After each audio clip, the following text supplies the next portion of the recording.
ನಿನ್ನ ಪರಿಸ್ಥಿತಿ ಶತ್ರು ಕೂಡ ಬರಬಾರ್ದು ಬಾಮೈದ. ನಿನ್ನ ನೋಡಿ ಕರುಣೆ ತೋರ್ಸೋದು ಬಿಟ್ರೆ ನಾವೇನ್ ಮಾಡೋಕ್ಕಾಗತ್ತೆ ಹೇಳು? ಶ್ರೀಕರ್ಗೆ ನಾವ್ ಯಾವ್ದೋ ಒಂದ್ ರೀತಿಲಿ ಸಪೋರ್ಟ್ ಮಾಡ್ಬೇಕು ಅಣ್ಣ. ಇಂಥ ಪರಿಸ್ಥಿತಿಲಿ ಹೇಗ್ ಬಿಡಕ್ಕಾಗತ್ತೆ?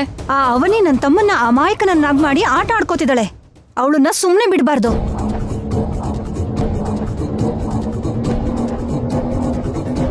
ನೀನೇನೋ ಏನೋ ನೆನ್ಪಗ್ ಬರ್ತಿಲ್ಲ ಅಂತ ಇವಾಗ ಹೇಳ್ತಿದ್ಯಾ, ಓಕೆ. ಆದ್ರೆ ಅವನಿ ಮದ್ವೆ ಆಗಿದೆ ಅಂತ ಅವಾಗ ಹೇಗ್ ಒಪ್ಕೊಂಡ್ಲು? ಅದೇ ನನಗೂ ಅರ್ಥ ಆಗ್ತಿಲ್ಲ. ಒಂದು ವೇಳೆ ಅವನಿಗೆ ಮದುವೆ ಆಗಿದೆ ಅಂತೀಯಾ? ಮದ್ವೆ ಆಗಿದ್ರೆ ಹೇಳ್ದೇನೆ ಯಾಕಿರ್ತಿದ್ಲು? ಏನೋ ಯಾಕೆ ಬಚ್ಚಿಡ್ಲೋ ಯಾರಿಗ್ ಗೊತ್ತು. ಅವನೇ ಯಾವತ್ತೂ ಈ ತರ ಸುಳ್ಳು ಹೇಳಲ್ವಲ್ಲ. ಒಳ್ಳೆಯವ್ರ ಹಾಗೆ ಕಾಣಿಸೋರೆಲ್ಲ ಹಾಗೆ ಅಮಾಯಕರ ತರ ಇರ್ತಾರೆ ಶ್ರೀಕರ್. ಅಷ್ಟಕ್ಕೂ ನನ್ನ ಕೇಳಿದ್ರೆ ನೀನ್ ಕಣೋ ಅಮಾಯಕ. ಏನ್ ನಡೀತಿದೆ ಇಲ್ಲಿ? ಸುತ್ತ ಹದ್ದಿನ ತರ ಸೇರಿ ಶ್ರೀಕರ್ ಅವ್ರನ್ನ ಕಿತ್ತು ತಿಂತಿದ್ದೀರಾ? ಮದ್ವೆ ಟಾಪಿಕ್ ನಡೀತಾ ಇದೆ ನಿಹಾರಿಕಾ. ಆ ವಿಷಯದ ಬಗ್ಗೆ ಯಾಕೆ ಪದೇ ಪದೇ ಕೇಳ್ತಾ ಇದ್ದೀರಾ? ನನ್ಗೊಂದು ಅನುಮಾನ, ಕೇಳಲಾ? ಕೇಳಕ್ಕ. ಮದ್ವೆ ವಿಷಯದ ಬಗ್ಗೆ ಕೇಳಿದ್ರೆ ನೀನ್ ಯಾಕೆ ಭಯ ಪಟ್ಕೋತಿದ್ಯಾ? ಆಗ್ಲೂ ಕೂಡ ಬೇಕು ಅಂತಾನೆ ಅಡ್ಡಿ ಮಾಡಿದ್ಲು. ಅವನಿ ಮದುವೆ ವಿಷಯದ ಬಗ್ಗೆ ನಿನಗೆ ಪದೇ ಪದೇ ಕೇಳೋದು ನಿನಗೇನಾದ್ರೂ ಅಭ್ಯಂತರನಾ? ನನಗೇನು ಅಭ್ಯಂತರ ಇರುತ್ತೆ? ಏನೂ ಇಲ್ಲ. ಅವನಿಗೆ ಒಂದ್ ವೇಳೆ ಮದ್ವೆ ಆಗಿದ್ರೆ ಬೇರೆಯವ್ರ ಜೊತೆಗೆ ಆಗಿರತ್ತೆ. ನನ್ ಶ್ರೀಕರ್ ಅವ್ರ ಜೊತೆಗಂತೂ ಆಗಿರಲ್ಲ ಅಲ್ವಾ? ಹಾಗಿದ್ದಾಗ ನನ್ಗ್ಯಾಕೆ ಅಭ್ಯಂತರ? ನಾನು ಶ್ರೀಕರ್ ಅವ್ರ ಆರೋಗ್ಯದ ಬಗ್ಗೆ ಯೋಚನೆ ಮಾಡ್ತಿದ್ದೀನಿ ಅಷ್ಟೇ. ಅವನಿಗೆ ಮದ್ವೆ ಆಗಿದ್ಯಾ ಇಲ್ವಾ ಅಂತ ಇವಾಗ ನಾವು ಹೇಗ್ ತಿಳ್ಕೊಳ್ಳೋದು? ಇರೋದು ಒಂದೇ ದಾರಿ. ಏನಪ್ಪ? ಹಿಂದೆ ನಾವು ಕೆಲವು ಪ್ರಯತ್ನ ಮಾಡಿ ಫೇಲ್ ಆಗಿದ್ವಿ. ಅದೇ ಪ್ರಯತ್ನನ ರಿಪೀಟ್ ಮಾಡಬೇಕು. ಏನ್ ಮಾಡ್ಬೇಕು ಅನ್ನೋದನ್ನ ಮೊದ್ಲು ಹೇಳು. ಸುಮ್ನೆ ಬಿಲ್ಡಪ್ ತಗೋಬೇಡ. ನಮ್ಮ ಅನುಮಾನ ಬಗೆಹರಿಬೇಕು ಅಂದ್ರೆ ಅವನಿ ಕತ್ತಲ್ಲಿ ತಾಳಿ ಇದೆಯೋ ಇಲ್ವೋ ನೋಡಬೇಕು.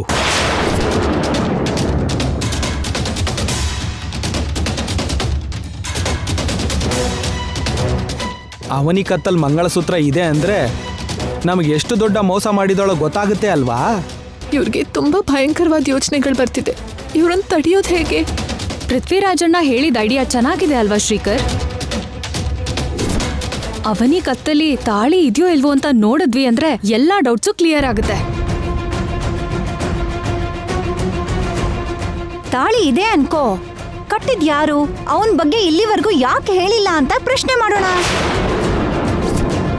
ಮಾಡಿರೋ ಮೋಸಕ್ಕೆ ಅತ್ತೆಯವರು ಏನ್ ತೀರ್ಪು ಕೊಡ್ತಾರೋ ನೋಡೋಣ. ಏನ್ ಯೋಚನೆ ಮಾಡ್ತಿದ್ಯಾ ಬಾಮೈದ? ನೀನು ಹೇಳ್ದಾಗೆ ಮಾಡೋಣ ಬಾವ. ಯಾಕೆ ಅಂದರೆ ಲಾಯರ್ ಆಫೀಸ್ ಹತ್ರ ನಾನು ಏನೇನೋ ಹೇಳಿದ್ದೀನಿ ಅಂತ ಎಲ್ಲರೂ ಅಂದ್ಕೊಂಡಿದ್ದಾರೆ. ಅದರಲ್ಲಿ ನನ್ನ ಪಾತ್ರ ಎಷ್ಟಿದೆ ಅಂತ ಗೊತ್ತಾಗಬೇಕು ಅಂದರೆ ಅವನಿ ಬರ್ತಿದ್ದ ಹಾಗೇನೆ ನಾನೇ ಸ್ವತಃ ತಾಳಿ ಇದೆಯೋ ಇಲ್ವೋ ಅಂತ ನೋಡಿ ತಿಳ್ಕೊತೀನಿ. ಶಬಾಷ್ ಬಾಮೈದ, ನೀನು ಇದೇ ಮಾತಿನ ಮೇಲಿರೋ.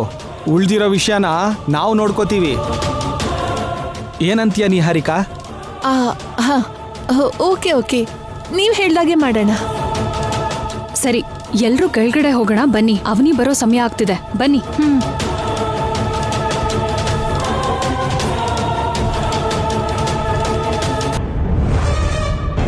ಅವನಿ ಕತ್ತಲ್ ತಾಳಿ ಇಲ್ಲ ಅಂತ ನನಗೆ ಪೂರ್ತಿಯಾಗಿ ನಂಬಿಕೆ ಬಂತು. ಅವನಿ ಕತ್ತಲ್ಲಿ ತಾಳಿ ಇಲ್ಲ ಅಂತ ನಂಬಿಕೆ ಹೇಳಿದಾನೆ. ಎಷ್ಟೋ ರೀತಿಯಲ್ಲಿ ಪ್ರಯತ್ನ ಮಾಡ್ದೇನೆ ಒಂದ್ ವಿಷಯದ ಬಗ್ಗೆ ಅವನು ಅಷ್ಟು ಕನ್ಫರ್ಮ್ ಆಗಿ ಹೇಳಲ್ಲ. ಅಂಥದ್ರಲ್ಲಿ ಅವನಿ ತಾಳಿ ವಿಷಯದ ಬಗ್ಗೆ ಅವನು ಆ ಥರ ಹೇಗೆ ಹೇಳ್ದ? ಅವನಿ ತಾಳಿ ಎಲ್ಲೋ ಮಿಸ್ ಆಗಿದೆ. ಇವಾಗ ನನ್ನ ಗ್ಯಾಂಗ್ ತಾಳಿ ಬಗ್ಗೆ ಹೋರಾಟ ಮಾಡಿದ್ರು ಅವ್ರಿಗೆ ಸಿಗಲ್ಲ. ಸೊ ನನ್ಗೆ ಯಾವುದೇ ಪ್ರಾಬ್ಲಮ್ ಇಲ್ಲ. ನಮ್ಮ ಸಂಬಂಧಕ್ಕೆ ಇಷ್ಟು ಪರೀಕ್ಷೆಗಳು ಎದುರಾಗತ್ತೆ ಅಂತ ನಾನು ಯಾವತ್ತೂ ಅನ್ಕೊಂಡಿರ್ಲಿಲ್ಲ. ಇನ್ಮೇಲೆ ನನ್ನ ಮಾಂಗಲ್ಯನ ನಾನು ಯಾವುದೇ ಪರಿಸ್ಥಿತಿಲೂ ದೂರ ಮಾಡ್ಕೊಳ್ಳಲ್ಲ.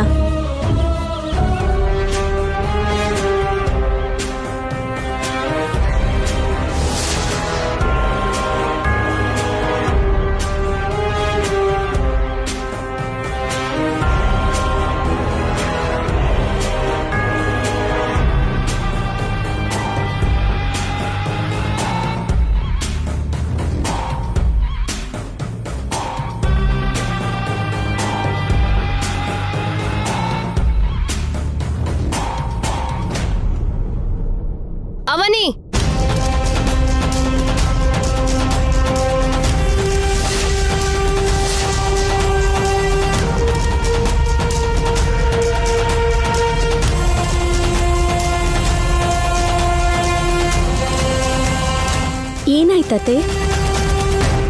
ಯಾಕೆಲ್ರೂ ಇಷ್ಟು ಸೀರಿಯಸ್ ಆಗಿದ್ದೀರಾ? ನೀನ್ ಮಾಡ್ತಿರೋ ಕೆಲ್ಸಗಳು ಹಾಗಿದೆ ಮತ್ತೆ. ನಾನೇನ್ ಮಾಡ್ದೆ? ನಿಮ್ಮ ಅಕ್ಕ ತಂಗಿಗೆ ಸಂಬಂಧಿಸಿರೋ 5 ಕೋಟಿ ಪ್ರಾಪರ್ಟಿನ ಡೀಲ್ ಮಾಡ್ತಿರೋ ಲಾಯರ್ ಅವರು ಈಗಷ್ಟೇ ಮನೆಗೆ ಬಂದು ಹೋದ್ರು. ಅವನಿ ನೇರವಾಗಿ ಒಂದೇ ಒಂದು ಮಾತು, ಲಾಯರ್ ಹತ್ರ ಶ್ರೀಕರ್ ನಿನಗೆ ಮದುವೆ ಆಗಿದ್ದಾನೆ ಅಂತ ಹೇಳದ್ನ?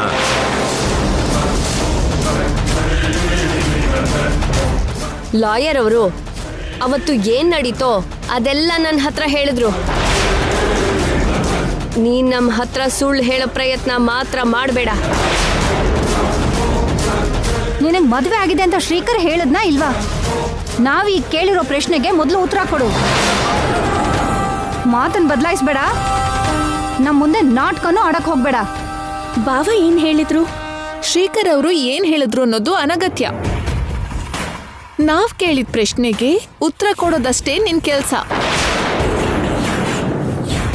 ನಂಗೆ ಮದ್ವೆ ಆಗಿದೆ ಅನ್ನೋ ವಿಷಯ ಗೊತ್ತಾಗ್ಬಾರ್ದು ಅನ್ನೋದಕ್ಕೆ ಎಷ್ಟೋ ಪ್ರಯತ್ನ ಮಾಡ್ತಾ ಇದ್ದಿದ್ ನಿಹಾರಿಕಾ ಇವಾಗ ಹೀಗೆ ಯಾಕೆ ಮಾತಾಡ್ತಾ ಇದ್ದಾಳೆ ಇವಳು?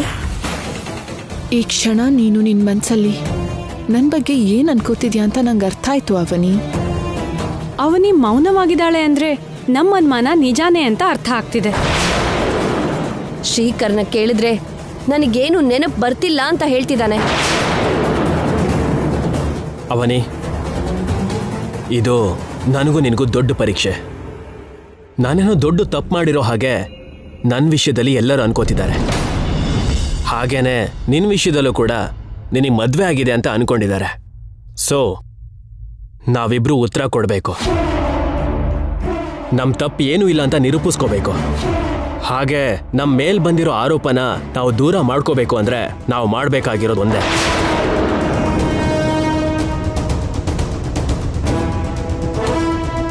ನಿನ್ ಕುತ್ತಿಗೆಯಲ್ಲಿ ತಾಳಿ ಇದೆಯೋ ಇಲ್ವೋ ಅಂತ ಎಲ್ಲರಿಗೂ ಗೊತ್ತಾಗಬೇಕು.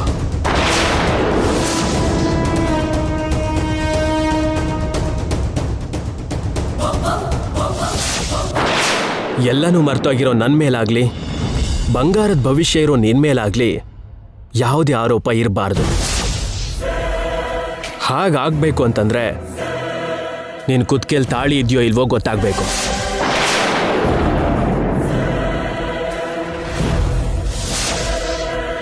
ನಿನ್ ಕತ್ತಲ್ ತಾಳಿ ಇಲ್ಲ ಅಂತ ವಿಕಾಸ್ ಯಾವಾಗ್ಲೂ ಹೇಳಿದಾನೆ ಅವನಿ.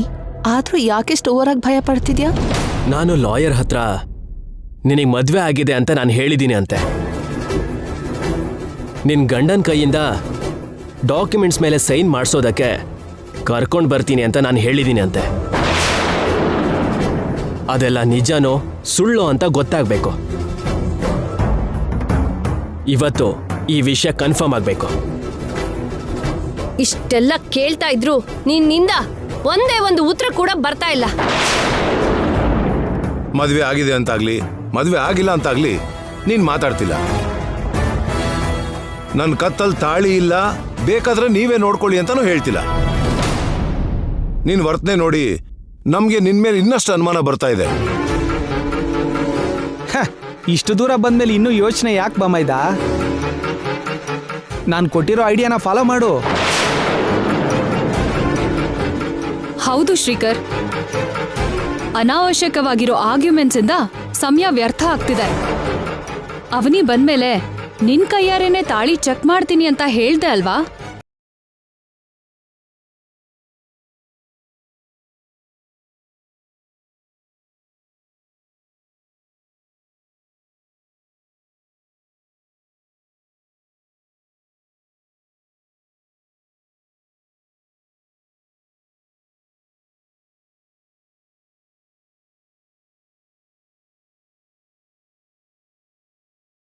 ಕಟ್ಟಿರೋ ತಾಳಿನ ನೀನೇ ತೋರ್ಸೋದಕ್ಕೆ ಎಷ್ಟೋ ಸಂದರ್ಭಗಳು ಬಂದ್ರೂ ಅಮ್ಮನ ಪ್ರಾಣದ ಬಗ್ಗೆ ಯೋಚನೆ ಮಾಡಿ ತೋರ್ಸೋದಕ್ಕೆ ಮನ್ಸು ಮಾಡಲಿಲ್ಲ. ಈಗ ಹಳೇದನ್ನೆಲ್ಲ ಮರ್ತೋಗಿರೋದಕ್ಕೇನೆ ತಾಳಿನ ತೋರ್ಸೋದಕ್ಕೆ ಹೇಳ್ತಾ ಇದ್ಯಾ?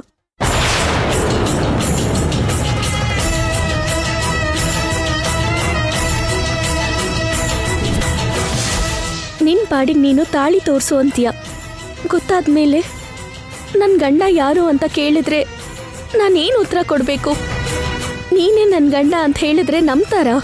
ನಂಬಲ್ಲ. ಆಧಾರ ಅಂತ ಕೇಳ್ತಾರೆ. ನಾನು ಹೇಗ್ ನಿರೂಪಿಸೋದಕ್ಕಾಗತ್ತೆ?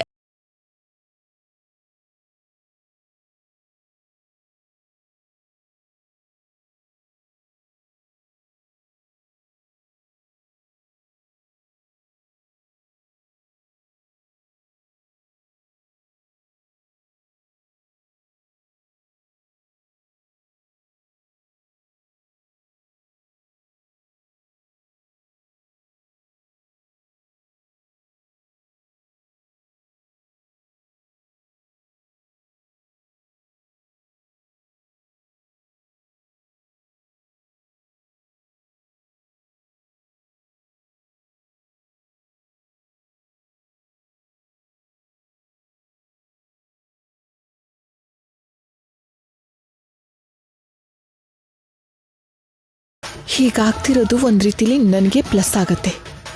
ಮತ್ತೊಂದ್ಸಲ ಇಂಥ ಪ್ರಯತ್ನ ಮಾಡಲ್ಲ. ಅವನಿಗೆ ಮದುವೆ ಆಗಿಲ್ಲ ಅಂತ ಫಿಕ್ಸ್ ಆಗೋಗ್ತಾರೆ.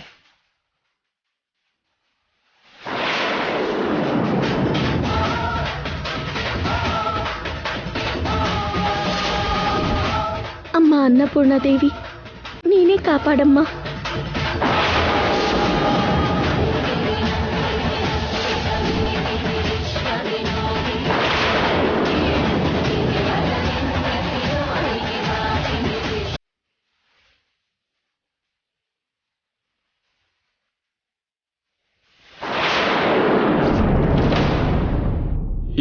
ಇರು ಬ್ರೋ.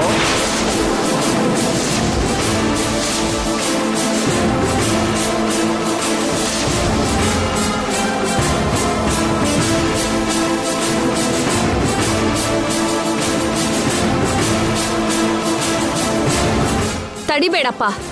ಮನೆ ಮರ್ಯಾದೆಗೆ ಸಂಬಂಧಿಸಿರೋ ವಿಷಯದಲ್ಲಿ ನಮ್ಮ ಅನುಮಾನಗಳಿಗೆ ಉತ್ತರ ಸಿಗೋ ಪರೀಕ್ಷೆ ನಡೀತಾ ಇದೆ. ನೀನು ಸ್ವಲ್ಪ ಹೊತ್ತು ಏನು ಮಾತಾಡ್ಬೇಡ. ಹೌದಪ್ಪ, ಈ ವಿಷಯ ಈಗ ಪರಿಹಾರ ಆಗದೆ ಇದ್ರೆ ನಾಳೆ ನಿಮ್ಮಿಬ್ಬರಿಗೂ ನಡೆಯೋ ಮದುವೆಗೆ ಸಮಸ್ಯೆ ಆಗುತ್ತೆ. ಅಷ್ಟಕ್ಕೂ ಇಲ್ಲಿ ಏನ್ ನಡೀತಿದೆ ಅಂದ್ರೆ, ನನಗೆಲ್ಲ ಗೊತ್ತಾಯ್ತು, ನಾನೆಲ್ಲ ಕೇಳಿಸ್ಕೊಂಡೆ. ಕತೆನ ನೀವು ಮತ್ತೆ ನನಗೆ ಮೊದಲಿಂದ ಹೇಳೋ ಅಗತ್ಯ ಇಲ್ಲ.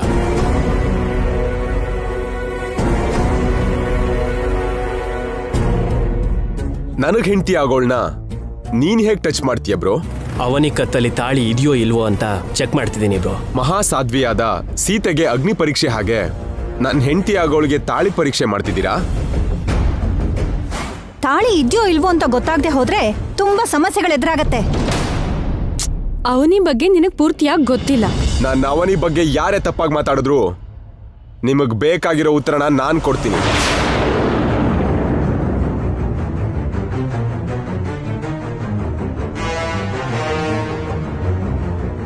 ಅವನಿ ಕತ್ತಲ್ಲಿ ಯಾವ ತಾಳಿನೂ ಇಲ್ಲ.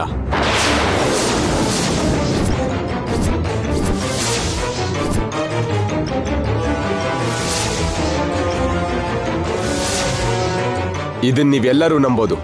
ಆ ವಿಷಯ ನಿನ್ಗೆ ಹೇಗೆ ಗೊತ್ತು? ನಾನು ಅವನಿ ಸೇರಿ ಹಳ್ಳಿಗೆ ಹೋದಾಗ ನಾನು ಬೇರೆ ಕಾರಣದಿಂದ ಚೆಕ್ ಮಾಡಬೇಕಾಯ್ತು. ಅವಾಗ ನೋಡ್ದೆ ತಾಳಿ ಇಲ್ಲ ಅಂತ ಕನ್ಫರ್ಮ್ ಮಾಡ್ಕೊಂಡೆ.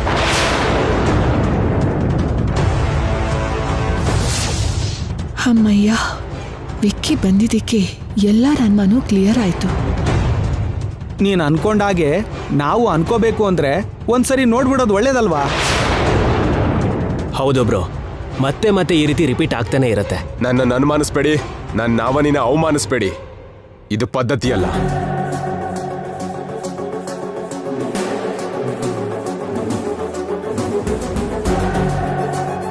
ದಯವಿಟ್ಟು ಈ ಟಾಪಿಕ್ನ ಇನ್ನೂ ದೊಡ್ಡದು ಮಾಡಬೇಡಿ.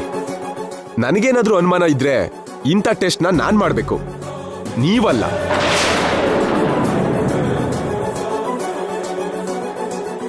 ಮದುವೆಗೂ ಮುಂಚೆ ಒಂದು ಹೆಣ್ಣನ್ನ ಹೀಗೆ ಅವಮಾನಿಸೋದು ತಪ್ಪು, ತುಂಬಾ ದೊಡ್ಡ ತಪ್ಪು. ಬ್ರೋ, ಅವನಿ ನಿನಗೆ ಏನೇ ನಾಜ್ಞೆ ಆಗಿದ್ರು ಟಚ್ ಮಾಡೋದು ಅಪರಾಧ. ಸಾರಿ ಬ್ರೋ. ಸಾರಿ ನನಗಲ್ಲ, ಅವನಿ ಹೇಳು. ಸಾರಿ ಅವನಿ. ಪರವಾಗಿಲ್ಲ ಬಿಡಿ. ನೀನ್ ಹೇಳಿದ್ದು ನಿಜಾನೇ ಆಗಿರ್ಬೋದು ಕಣಪ್ಪ. ಆದ್ರೆ ಅವನಿ ಲಾಯರ್ ಎಲ್ಲ ಹೇಳಿದಾಗ ಸುಮ್ನೆ ಯಾಕೆ ನಿಂತಿದ್ಲು? ನನಗ್ ಮದ್ವೆ ಆಗಿಲ್ಲ ಅಂತ ಹೇಳ್ಬೋದಿತ್ತು ಅಲ್ವಾ?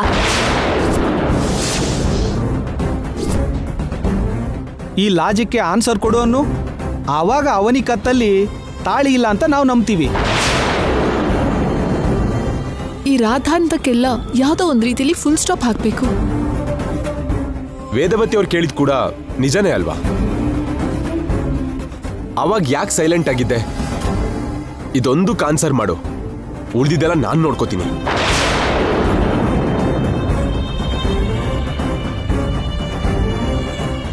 ಅಂದ್ರೆ ಅದು ಆ ಸಮಯದಲ್ಲಿ ಶ್ರೀಕರ್ ಅವ್ರ ಪಾಯಿಂಟ್ ಆಫ್ ವ್ಯೂ ನಲ್ಲಿ ಯೋಚನೆ ಮಾಡ್ತಿದ್ರೆ ನನ್ಗೆ ವಿಷಯ ಅರ್ಥ ಆಗ್ತಿದೆ. ಏನದು? ಶ್ರೀಕರ್ ಅವರು ಇವಾಗ ಹಳೆತನ್ನ ಮರ್ತೋಗಿರ್ಬಹುದು, ಆದ್ರೆ ಅವನಿನ ಲಾಯರ್ ಹತ್ರ ಕರ್ಕೊಂಡು ಹೋದಾಗ ಚೆನ್ನಾಗೇ ಇದ್ರು ಅಲ್ವಾ? ಆಗ ಶ್ರೀಕರ್ ಅವ್ರಿಗೆ ಅವನಿ ವಿಕಾಸ್ ಮದ್ವೆ ನಡೆಯತ್ತೆ ಅನ್ನೋ ವಿಷಯ ಗೊತ್ತಿತ್ತು. ಅದಕ್ಕೆ ಆ ಫೀಲಿಂಗ್ ಅಲ್ಲಿ ಹೇಳಿರ್ತಾರಷ್ಟೇ.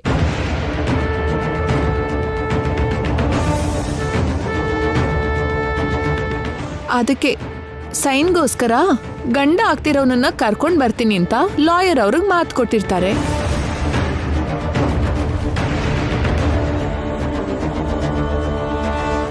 ಅಷ್ಟೇ ಅಲ್ವಾ ಶ್ರೀಕರ್ ಅವರೇ? ನೀನ್ ಹೇಳಿದ್ರ ಬಗ್ಗೆ ಯೋಚನೆ ಮಾಡ್ತಿದ್ರೆ ಅಷ್ಟೇ ಆಗಿರತ್ತೆ.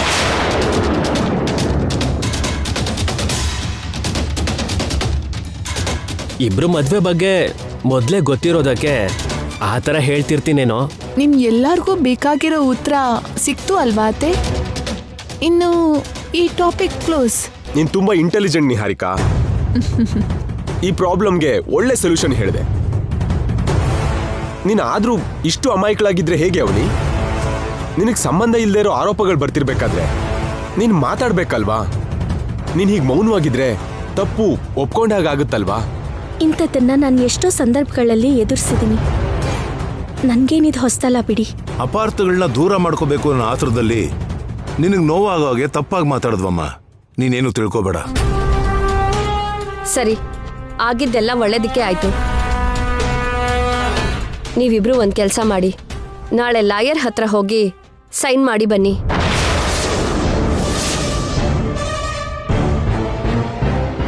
ಯಾಕತ್ತೆ ಇವಾಗ ಅಷ್ಟು ಅರ್ಜೆಂಟ್ ಏನಿದೆ?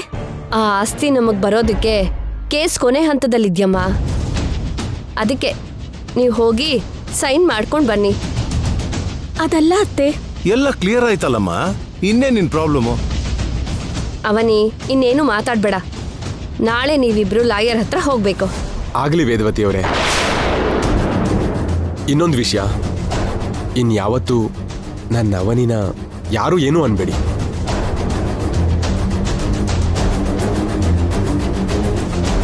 ಬಾಯ್ ಅವನಿ.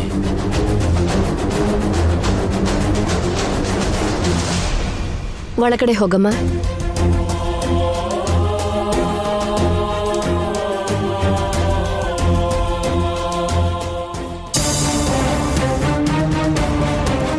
ಏನಾಯ್ತು?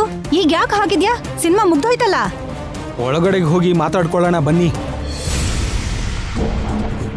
ಮದುವೆ ಆಗಿದೆ ಅಂತ ಲಾಯರ್ ಹೇಳಿ ಹೊರಟೋದ್ರು. ವಿಕಾಸ್ ಏನೋ ಅವನಿ ಕತ್ತಲ್ಲಿ ತಾಳಿ ಇಲ್ಲ ಅಂತ ಹೇಳಿ ಹೊರಟೋದ. ಎಲ್ಲ ತುಂಬಾ ದೊಡ್ಡ ಕನ್ಫ್ಯೂಷನ್ ಅಲ್ಲಿದೆ.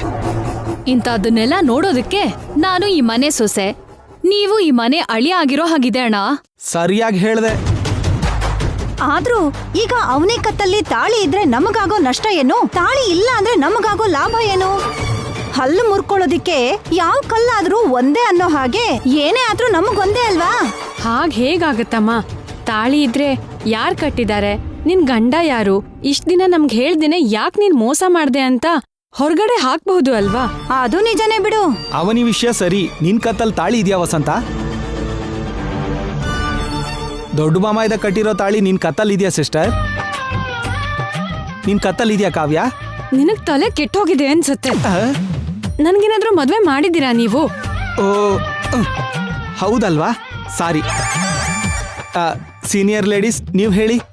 ನನ್ ಕತ್ತಲಿಲ್ಲ. ನನ್ ಕತ್ತಲ್ ಕೂಡ ಇಲ್ಲ. ತಾಳಿ ಇಲ್ವಾ?